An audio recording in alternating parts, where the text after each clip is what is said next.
Hello, everybody. Thanks for joining us tonight.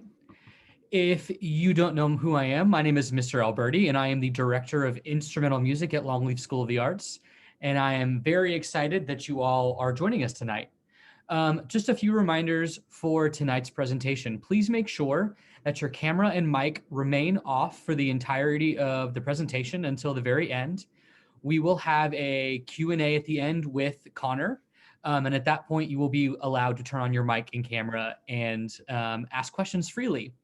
During the presentation, if you have a question that you'd like answered, if there's something that comes to mind, feel free to put it in the chat and have some great discussion in the chat during. That's absolutely welcome. But please just make sure your mic and camera remain off during the presentation. So I'm excited to introduce Connor. Connor is an alumnus of Longleaf who graduated in 2017, correct? And since then, Connor has gone to do some awesome things, and he has been kind enough to volunteer to speak with us tonight about what he's been doing with his career in the arts. So I'm going to get out of his way, and I hope you all will please welcome Connor Bass. Hello. So, as already said, my name's Connor Bass. I studied at FIT in South Korea for 2 years, starting, I guess, 2017 to 19. I'll try and share my screen now. I've got a presentation. There we go. Awesome.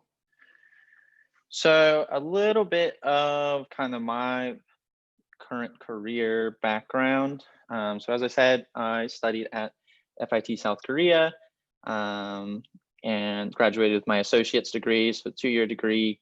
Won a very nice award for my very last term garment at FIT.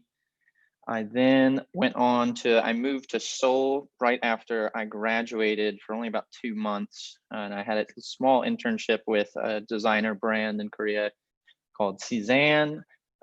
She was really known for kind of doing like kind of traditional Korean dress, but kind of modernized. She dresses the president of Korea's wife and a lot of other female politicians in Korea. After a little debacle with visas and whatnot, I moved back to Raleigh. I started working at Raleigh Denim, which is an awesome little brand in downtown Raleigh, who kind of specialize in kind of fancier denim, a lot of stuff coming from Burlington, North Carolina, and all around the world. Great experience there. Since COVID kind of messed up a lot of stuff in the industry, Raleigh Denim ended up having to lay a lot of people off.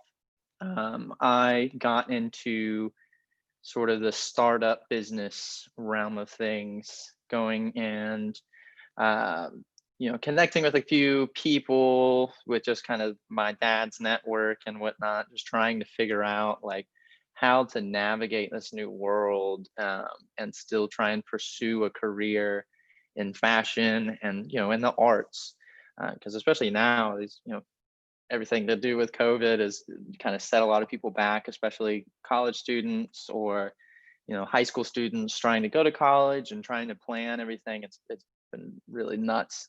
So I ended up meeting my co-founder with my company early on when I came back, and we just had a simple little lunch just as a favor for my dad, and we started talking. I got him talking about sustainability, which is a big thing in my life and my career, especially studying fashion for 2 years and realizing that the industry is a really, really dirty industry. It's second to fossil fuels and pollution, which was just an absolutely mind-blowing fact about the industry that just, I couldn't get that out of my mind.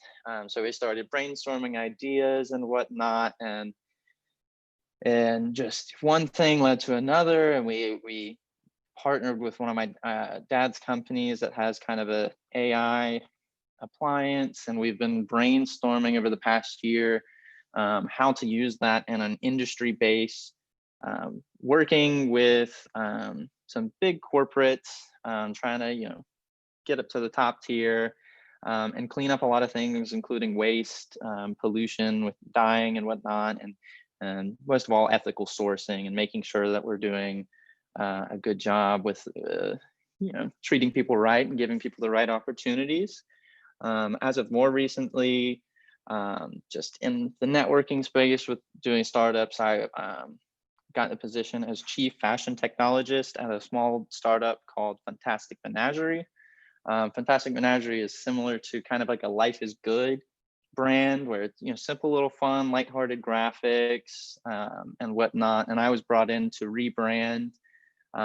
Me and my girlfriend do a little merchandising for them, and I've since reconfigured their supply chain to be all within North Carolina, 100% sustainable, and very little waste. So some of the kind of business stuff, I guess, is not super artsy, but in the same realm of the industry. So I'll go more into kind of what I studied at South Korea that got me to this point.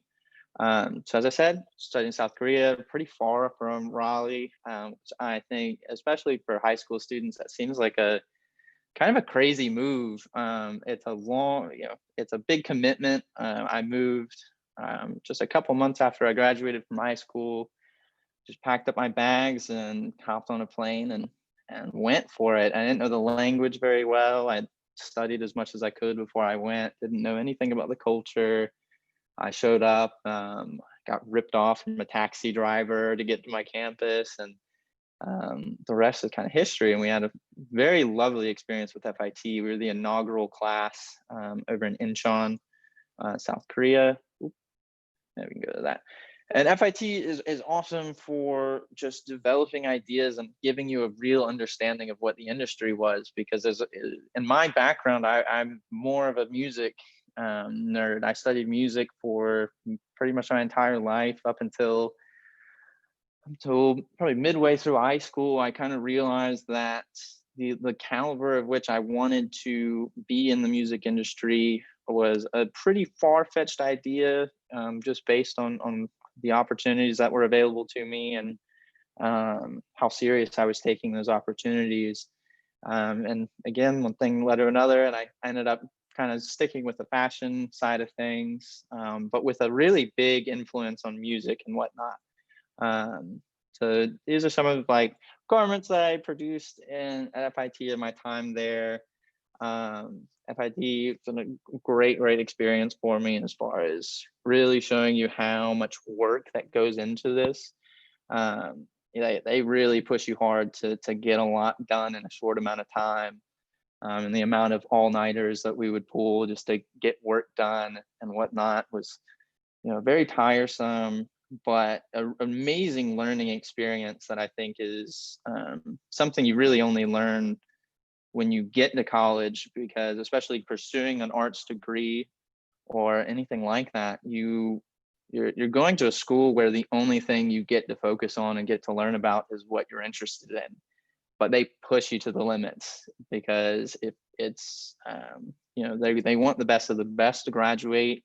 These are kind of top tier schools and whatnot. When you go to FIT, say Parsons, Central St. Martin's in London, they're all really known for giving you a really good sense of a good work ethic, which was, I personally didn't have a very good work ethic until I got there and realized what it took to be, say, a fashion designer or anyone, a pattern maker, seamstress, any of those. They require a lot of detail and precision when it comes to your job.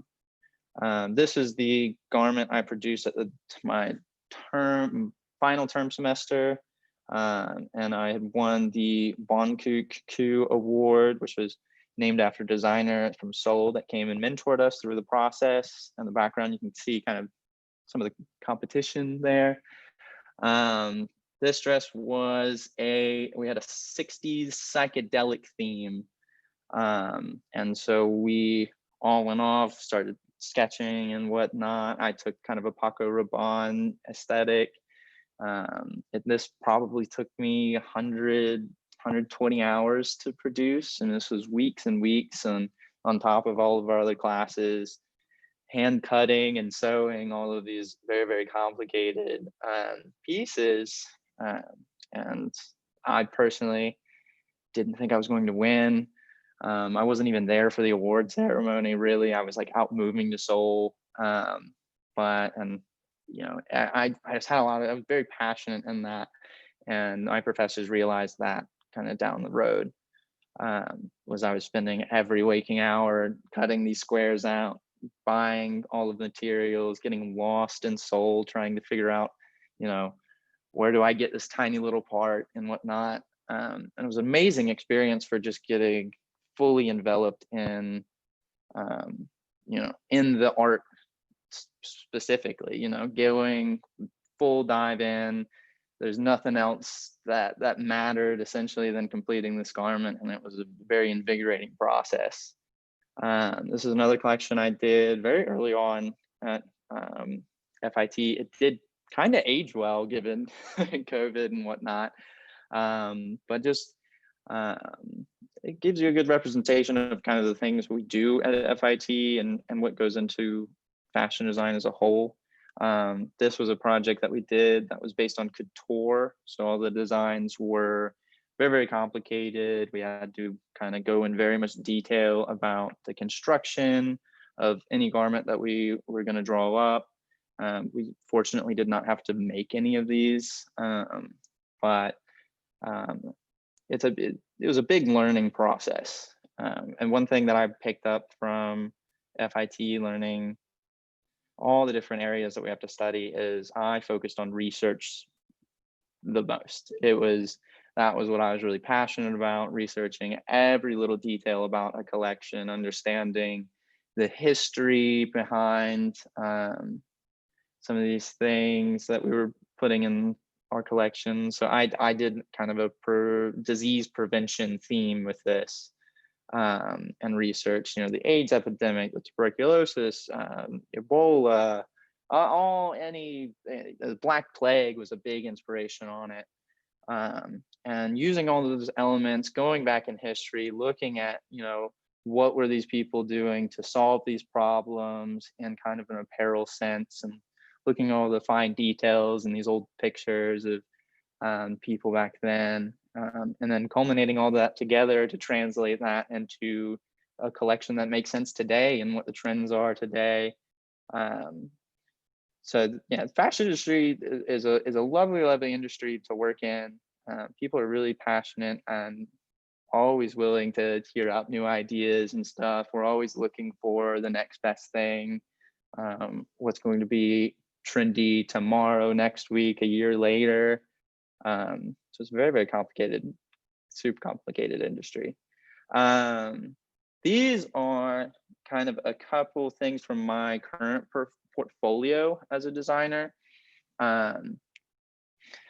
So Enteridus is kind of it was kind of a personal brand, t-shirt brand that me and the model here, William, who was another alum from Longleaf, we started shortly after, maybe a year after we graduated from Longleaf, and it was really just a t-shirt brand, which a lot of people tend to start because it's quite easy. You can buy a lot of t-shirts, print and draw, and we were doing all these creative elements with it. And then when I got into the sustainability focus from FIT and really going in depth about kind of the problems in the industry, and looking for potential solutions for how to continue.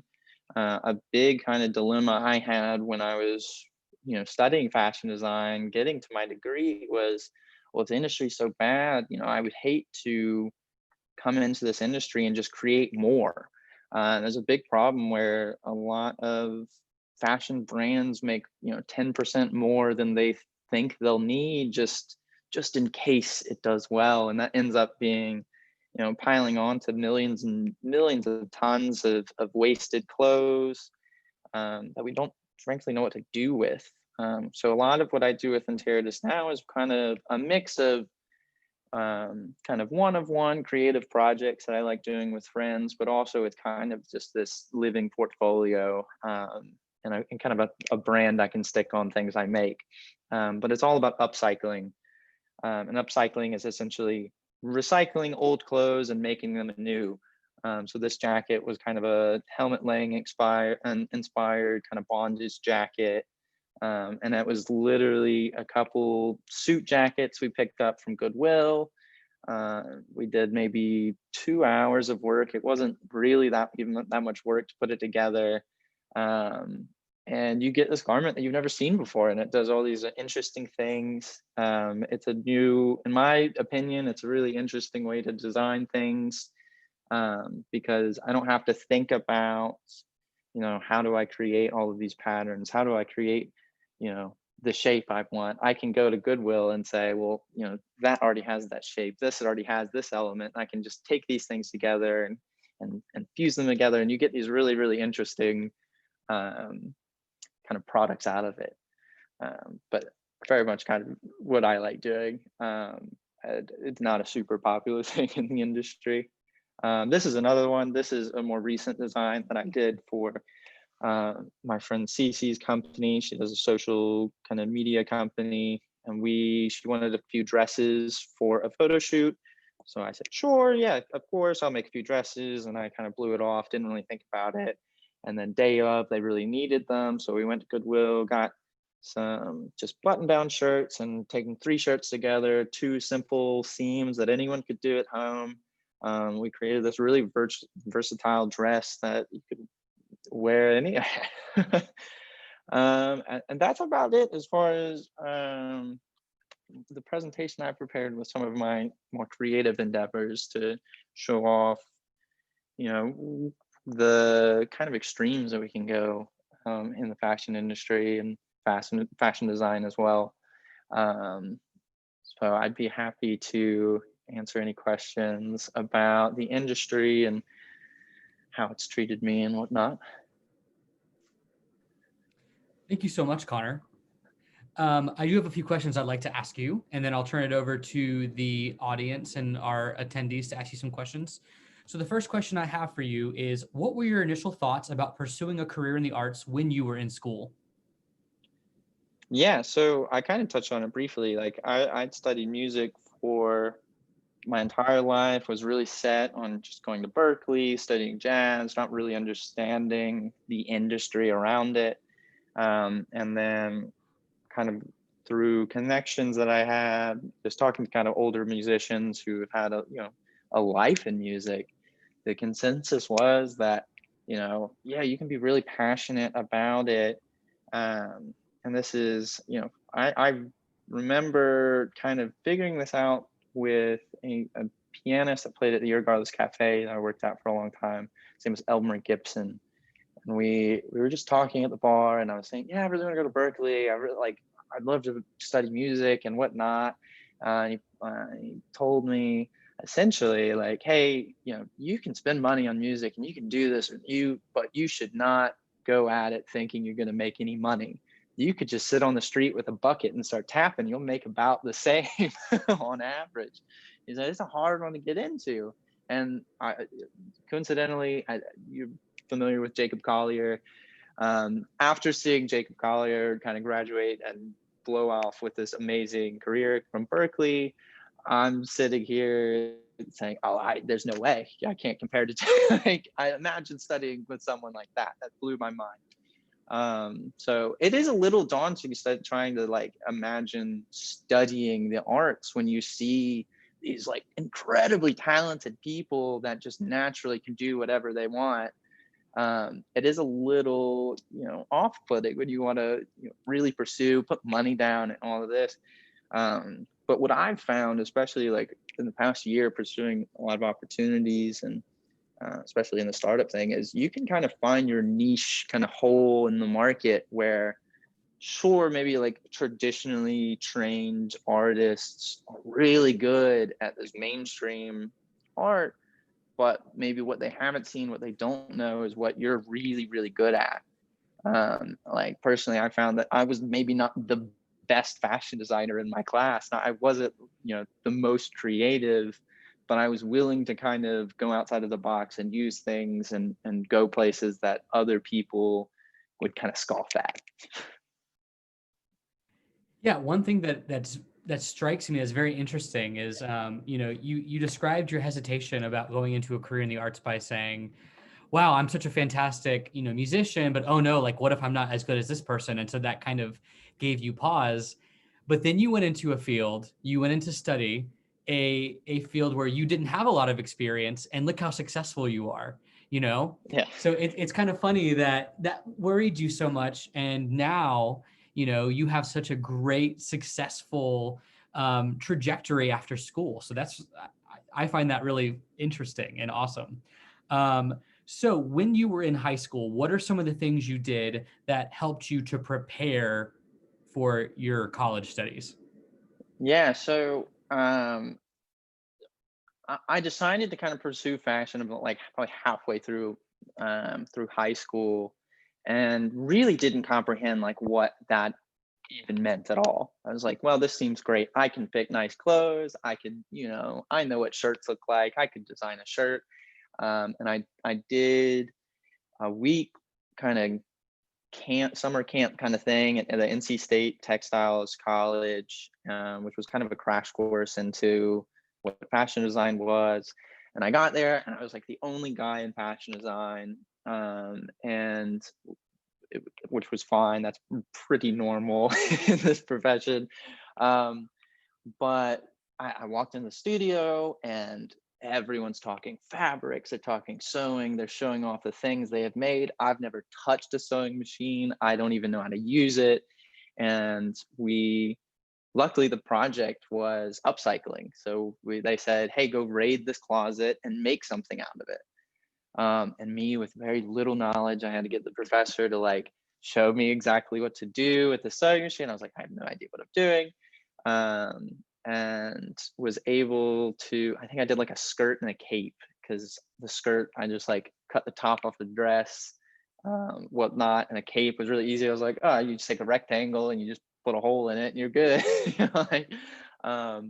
It worked out really, really well. And I think the part that I got really interested in was kind of halfway through the week. They said, oh, by the way, you're also going to have to like wear this and walk down the runway with it. And I'm thinking, well, I have no idea, like, what does that mean? Like, I've never worn a skirt before and whatnot. And figuring out how to like fit and stuff and really understand from these like very simple concepts, kind of the basics. And you're saying like, well, this doesn't feel comfortable. And I'm like, oh, well, I'm the person to fix it. That's what my job is. Um, was a really nice experience to have, and a good kind of crash course. But as far as like preparing, um, I really took it more like I was applying to a lot of fashion schools and in the US, and got into some, didn't get into others, and it was very last minute. I think I was supposed to go to Kent State in Ohio, at first, and I had like gotten accepted and whatnot. And then right like a week after I get accepted, FIT sends me an email and was like, hey, I know we didn't like accept you the first time, but do you want to go to like South Korea? And I read it like in front of my mom, and we were laughing about it. And I immediately like ran upstairs, grabbed my dad, and I was like, I'm taking this seriously. I want to go to Korea. We can't tell mom.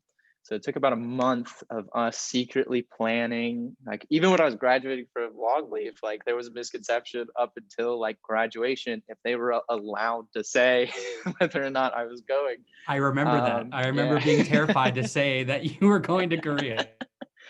So yeah, we had no idea. I remember I tried to apply to a college in California, and she was like, "No, that's too far," and that was the red flag. Like, oh no.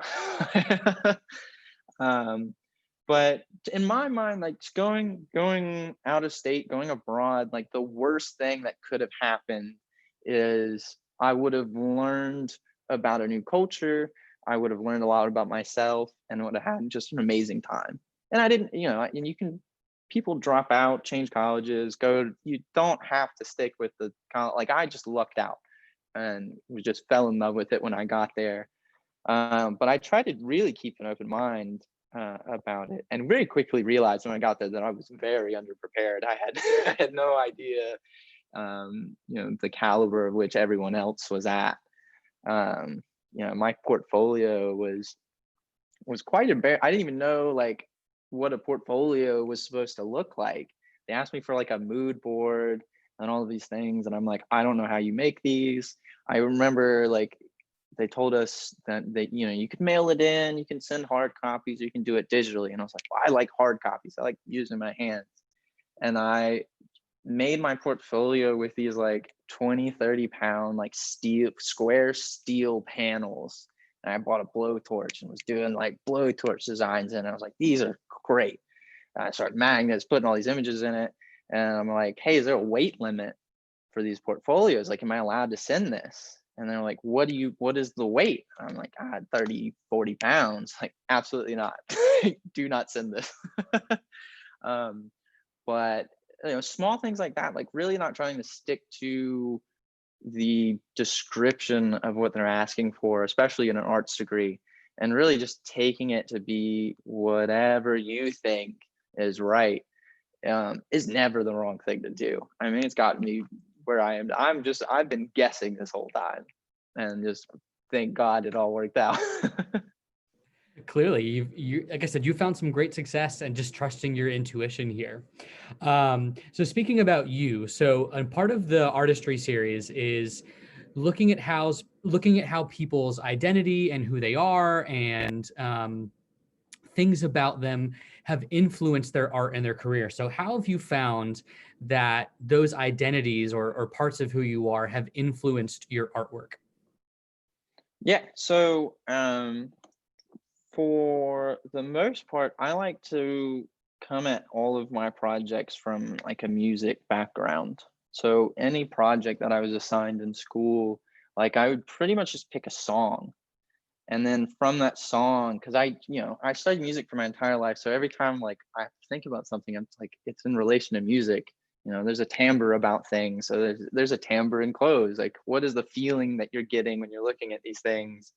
Um, and I think we talked briefly before we started about, I think I did a clown collection, and the clown collection originated from Charles Mingus's The Clown, which is a really, really creepy kind of March clown thing. And I was like, this is perfect. This is the best inspiration I could ever ask for. And I haven't shown it. It was a little inappropriate for the time. It's a little appropriate now.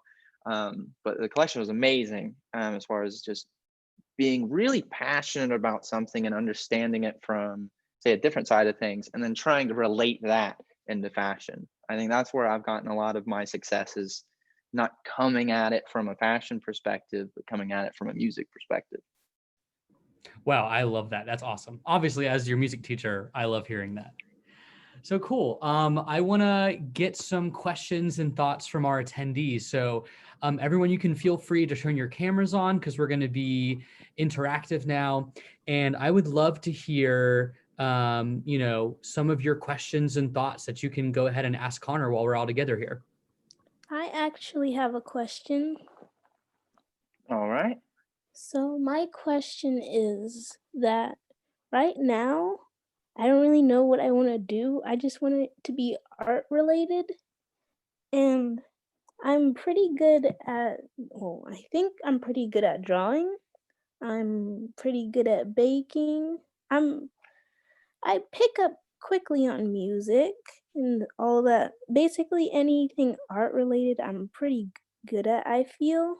But like I really don't know what I'm doing, and when I get to college, I'm not sure like what I should focus on studying, like business and then an art, or like where do I go with this?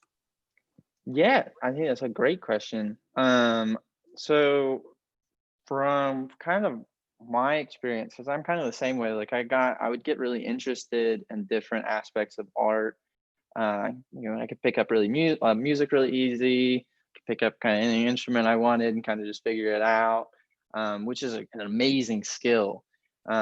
Business, I've never been interested in studying business. I'm not very academic at all. I'm very much, I need to build it with my hands, or learn it with my hands. So when it comes to focusing on art stuff, especially in college, you could be kind of open about it. I mean, I've gotten opportunities in kind of the graphic design field, just because I can draw a little and figure out some of these technologies. I highly suggest anyone, at least download Photoshop, Illustrator, and go play around with that, because there's no harm in it. And you can make a lot of really creative stuff, and being able to show people what you can do with, these platforms that are used in plenty of industries. Like graphic design is an awesome industry as far as just like not really knowing what you want to do, because you'll get picked up in every other little field, because everyone's looking for that. But in kind of a strictly art sense, it's difficult. I think that it's really hard to be a successful artist, just because if you get really hung up on, what I produce as art and I want it to be seen as art, you can get held back a little bit. But if you take in those individual skills that you've learned along the way, whether it's baking or drawing, those fields are really versatile, or those skills are really versatile in a lot of different fields. So it's more, especially going into college, it's like you could pick any major you want, you're kind of interested in, and just come at it from whatever direction you're good at. Excellent. Next question.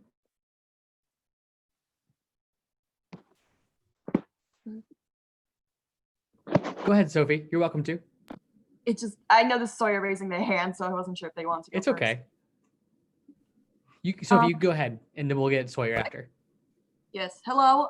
I was just wondering if there was any challenges in going to school in a completely separate country. Like, was there like a language barrier? Was it expensive? Yeah. So there's, I think any country that doesn't natively speak English, you're going to run into a little language barrier and whatnot. Luckily, South Korea, like everyone pretty much speaks a little bit of English. They study it from kindergarten on. So there's a lot of like westernized countries out there that you can choose from that you can pretty much get by. I taught myself like how to read the alphabet, and like I didn't know any words, but I could read a sign out loud and at least start to recognize things, and that's how I got around. But there are a lot of difficulties. I think that it's more of like a confidence thing. Like, do you really think that you can get by on your own and problem solve in situations that you're not going to expect? I mean, I would get lost in so all the time, just because I had no idea, like, I'd never been there before.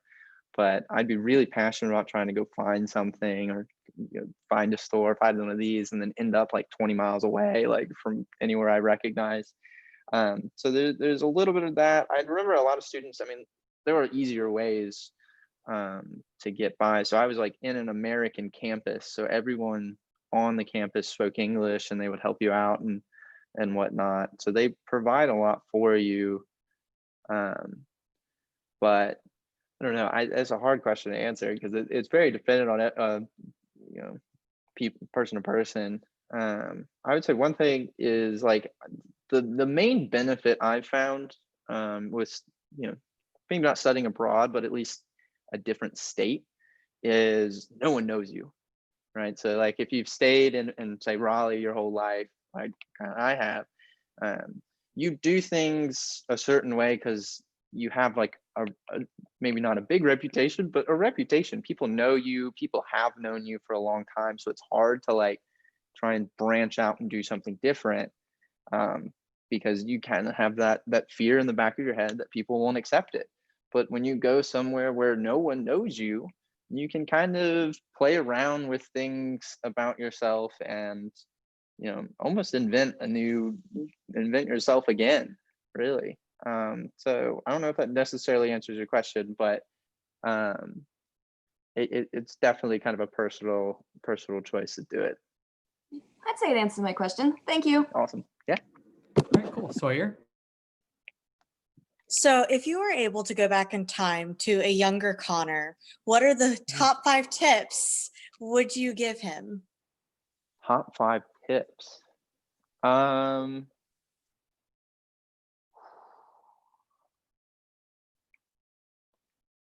Uh, that's a hard one. Alberti, how like honest can I be with this? I be honest, All right, like number one tip, and all the high schoolers can take this: don't smoke cigarettes. Cigarettes seem cool, they're not cool. Don't smoke cigarettes. I would definitely tell myself that. Um, don't smoke cigarettes. Be more optimistic about learning. I think that's something I've more recently learned in my life. I was very anti-school, anti like kind of academics for a while. I did not enjoy studying things I didn't like. But there's a lot of value that can come from, you know, looking at history, looking at literature, looking at all these other things. I get inspired by it all now. And I just wish I had picked it up and really focused earlier in my life. Top 5. Is 3 okay? 5 is a lot. That's It's okay. I went from 10 to 5, and then I was like, maybe I should go to 3. we'll stick with 3. 5. That's a good question though. Never say no. Well, no, okay, you can say no, but I would say never say no to like a new opportunity. That's something that, again, it's like more recently I've kind of stuck with, but I've done some really weird opportunity. I worked in a bar in Seoul for a semester, because the drinking age is different over there. So worked in a bar before I was 21, which is nice on my resume. Um, but like it was a crappy bar in Korea. There was, I think I got like $70 cash under the table every week, but it was I think about it all the time as a very transformative experience of like, we'd get Korean customers who didn't know English, and I had to just figure it out. And I think really pushing yourself to do things that you're really not comfortable with, it will always kind of put you on top. Okay, I see Emily's hand raised. Go ahead. I just wanted to ask, what would be your advice for someone who wanted to start doing upcycling? Easy question. Yeah, just go to Goodwill. I did it the first time that I was trying to do it, especially like within Enteritus, we like filled a trash bag with just random stuff. And just started trying to I would cut up t-shirts mostly. T-shirts was kind of how I learned how to do it. And just kind of chop bits off in ways you think is kind of unconventional. And I get like I have a cheap little mannequin, so I put a t-shirt on and just start like putting these other t-shirts in weird ways. And you can get really creative with it. I think it's like the easiest way to learn how to kind of design and think outside the box. Definitely like fashion education has progressed my understanding of how to do that a lot, but it's something that anyone can do, and it's really, really cheap. A big thing that I'm really focused on is kind of accessibility and design with fashion, because fashion is kind of an expensive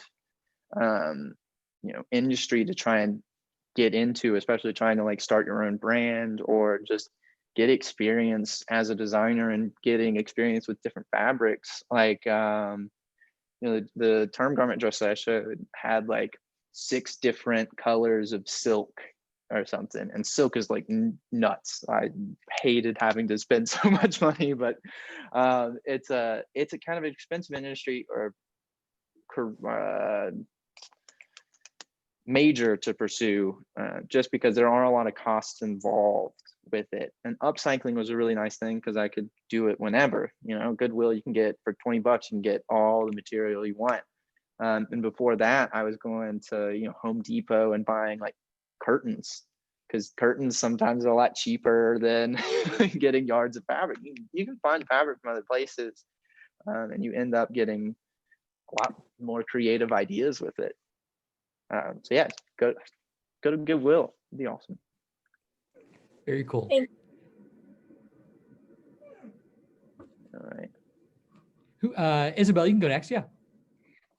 So my question is, how would you best advise like making a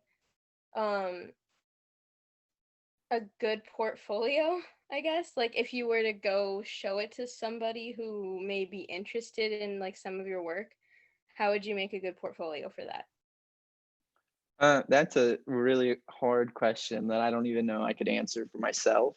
My portfolio is notoriously not been the best, but I think that I am very happy with the portfolios I've done for simply being kind of outside of the box. So with any good portfolios, you're just going to want to check all the boxes at least for what they're looking for. Maybe not on a standard kind of level of, oh, you want a mood board, you want to say these things, you want to show off these skills. I found it a lot more fun to take it as like, well, what's like one thing I could do? Say I had to condense my portfolio to one piece of paper. Like, what's something I could do to that one piece of paper that shows off every skill they're looking for, right? And if you could kind of minimize it and really think about it in a core perspective of, you know, what do they want to look at when they're looking at your portfolio? Because a lot of it is not going to be that you formatted it correctly or that you've you know, done what everyone else does. They want to see something new, innovative, and that shows off your personality. They just want to figure out who you are, really. So anything that expresses kind of your authentic self, I think, is a good portfolio. Okay, thank you. Yeah. We'll take about 8 more minutes at most. Any other questions we can ask Connor? Isabella, go ahead. Okay, so my other question is, have you ever tried like because it sounds like you've done more work with fabric, but like have you ever tried painting on clothing? Because like I do visual art, so like I'm good at painting things. So Yes. So we, with my company Interitus, we played around with spray paint a lot, as kind of because we were doing like just cheap t-shirts and whatnot. So we did a little bit of spray paint. I wouldn't suggest it. It's not great, but there's a lot of fabric paints out there that people use, and you can get really creative with it. I think on my side of things, when I do clothing now, it's probably going to be on the kind of sustainability side of things. So I don't really work with any harsh chemicals anymore. I remember like, but we were pretty inventive when we went with Interitus. I remember one was, we called it a salt and vinegar shirt, and we took steel washers from like the hardware store and we just scattered them on a t-shirt, and we threw a lot of salt and then soaked it in vinegar and had the rust dye the shirt. It was great. It was awesome. But you could get, yeah, you can paint stuff, do any of that, and just again, it's like if it's expressing your authentic self, I think it will, you know, you can't go wrong. okay, thank you. Yeah. Other questions?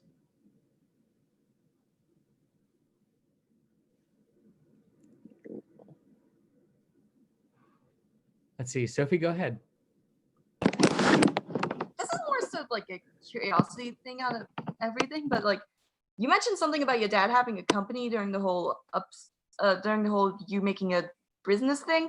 I'm just kind of curious, what was it, and how did your dad help out and stuff?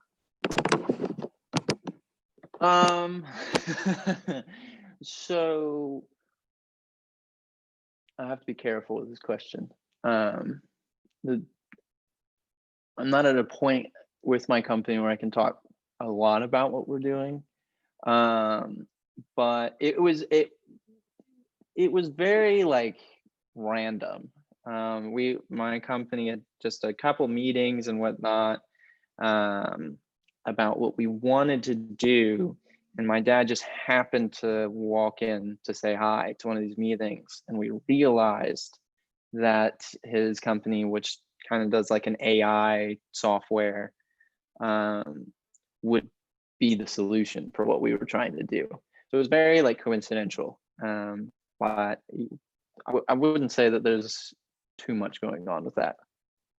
I'm sorry to have a mysterious answer, but 10 times cooler. I was just curious, Yeah. that's all. cool. All right, Ayana, I see your hand raised. Yeah, my question is, how do you see your company? You muted halfway through, Ayana. I was asking, how do you see your company in about 5 years? In my company, yeah. So the thing that I'm focusing on with my company is we're trying to provide kind of the business term is business intelligence solution for big corporations in the fashion industry to look at all the data available to them as far as how they make clothes, how many clothes they're making, and who's buying them, to essentially make better decisions about that, because it's really, really hard right now. It's a lot of guesswork. So the fashion industry, there's a thing called forecasting where you kind of pay for a service to give you hints about what the new trends are going to look like. And it's really a bad way to do things. I don't think anyone would think a business that was built on guesswork would succeed. And yet, we have these multi-billion trillion dollar industries. But the caveat with that is that they waste a ton.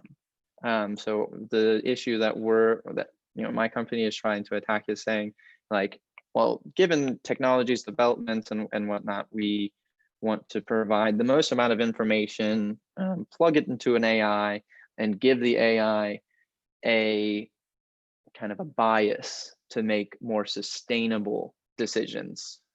So you can also make money and be sustainable and not waste and pollute as much anymore. Cool. I think we have time for about one more question. Awesome.